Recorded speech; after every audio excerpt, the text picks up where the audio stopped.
Alors les interventions, les informations vérifiées, c'est que cet après-midi, grande découverte des policiers, il y avait des traces d'ADN et des empreintes de Salah Abdeslam dans l'appartement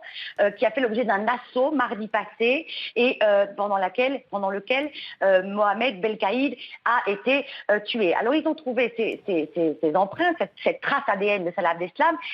et c'est visiblement ce qui a servi de détonateur à cette vaste opération policière qui a été organisée vers un peu avant 17h à Molenbeek, donc dans le fameux quartier de Molenbeek, à quelques rues à peine des perquisitions de l'endroit où avaient été menées les premières perquisitions le 16 novembre, quelques jours donc après les attentats de Paris. Alors, ce que l'on sait, c'est qu'il y a eu une série de coups de feu qui ont été tirés un peu avant 17h, un assaut a été donné, on a parlé de fumée, de policiers qui criaient « levez les mains, levez les mains, levez les mains », d'autres détonations auraient ensuite retenti, puis on a appris la mort d'un homme. Alors certaines sources parlent d'un homme tué ou de deux blessés. En tout cas, il y aurait deux hommes, un homme vraisemblablement mort et l'autre arrêté. Et la grande nouvelle, alors là c'est la grande question évidemment qui se pose, mais un certain nombre de médias belges francophones, que ce soit la RTBF, que ce soit la Dernière Heure, estiment qu'il s'agit peut-être de l'ennemi public numéro 1,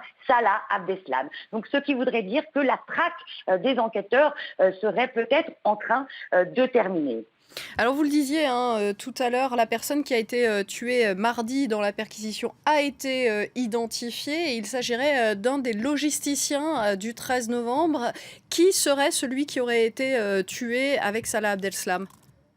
Alors, celui qui a été en fait tué, ce Mohamed Belkaïd, donc qui a été identifié mardi à la suite de l'assaut par le parquet fédéral, c'était un Algérien qui était en séjour irrégulier en Belgique. Mais ce qu'ils viennent de découvrir, c'est que cet Algérien, en fait, était plus connu sous le faux nom de Samir Bouzid. Or, ce Samir Bouzid était activement recherché par les équipes franco-belges, les équipes policières dans le cadre des attentats de Paris, car il était l'un des personnages clés